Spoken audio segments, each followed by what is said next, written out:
अस्सलामुअलैकुम जी। खालिद महमूद पी के बुरे वाला जी, उस्ताद पी के बुरे वाला। मेरे चैनल नू सबसक्राइब लाजमी करना है, शेयर लाजमी करना है, कमेंट दे विच लाजमी दसना है कि वीडियो कैसी लगी आ, ते लाइक ही लाजमी करना है। मेरे कोले उस्ताद अनवर साडे बुरे वाला दे महावत, बहुत अच्छे महावत, बहुत अच्छियां एंट्रियां जाके कबूतर उड़ाए आ, मेरे कोले बैठे हुए आ। उधरों उस्ताद दे मोहतरम अशफाक पट्टी लाल हवेली वाले 329 चक दे अशफाक पट्टी लाल हवेली वाले, साढ़े उपर दीवान पीर आफ्ताब शाह साहब बैठे हुए आ जी। ये हाजी शेर च इन्हों ने बहुत अच्छे पॉइंट उड़ाए और विन किए आ जी। ये साढ़े नाल ही गुल्लू भट्टी साहब बैठे आ जी 307 चक दे। इन्हों दे नाल ही साढ़े बैठे हुए मुहम्मद अनवर 319 चक दे आ जी। असगर अली वट्टू अनवर वट्टू दे भाई आ जी।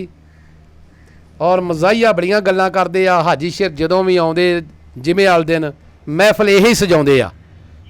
ठीक है जी। अनवर वट्टू दे भाई आ असगर वट्टू साहब जी। ते इन्हां दे नाल सौके दे साडे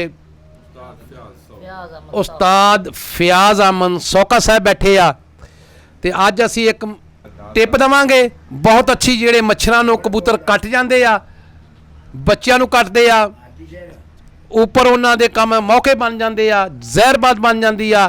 इंशाअल्लाह ताला उन्हां वास्ते बहुत अच्छी टिप दसांगे। ते साडे पिछे अनवर वट्टू दे नाल मनीर अहमद बैठे हुए आ जी, हाजी शेर दे उस्ताद काका मशहूर आ। नहीं खूनी सही ना दसो जी। नहीं नहीं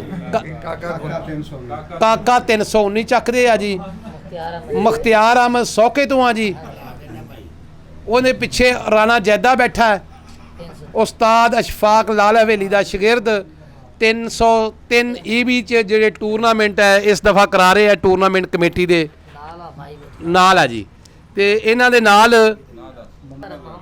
मोहम्मद मजहर 36 KB चों आ जी। ते ये बैठे हुए आ जी 36 KB चों मजहर साहब आ जी, ये बैठे हुए आ जी।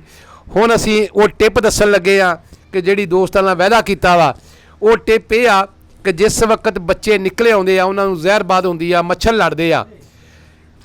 बच्चे किसी जगह ते भी निकले आउण, कोई मच्छरदानी लाउण दी जरूरत नहीं हैगी, कोई हिफाजती इंतजाम करन दी जरूरत नहीं। मच्छर फिर भी लंघ जांदा जिन्हें लंघना, जिन्हें डंगना उन्हें डंगना ही डंगना।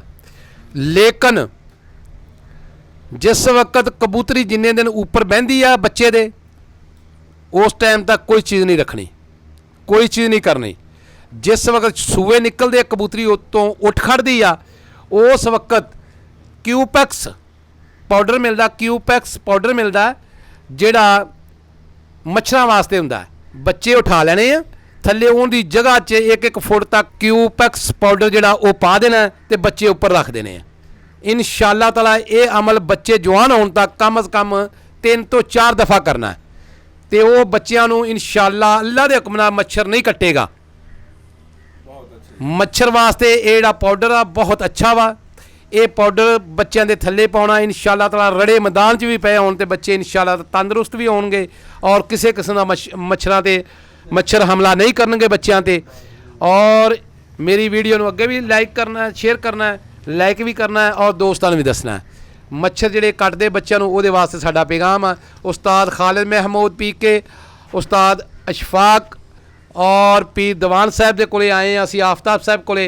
ये साडे तमाम दोस्तां दी तरफों तमाम जिन्ने भी दोस्त वीडियो नूं देख रहे आ, अस्सलामु अलैकुम, अल्लाह हाफिज़।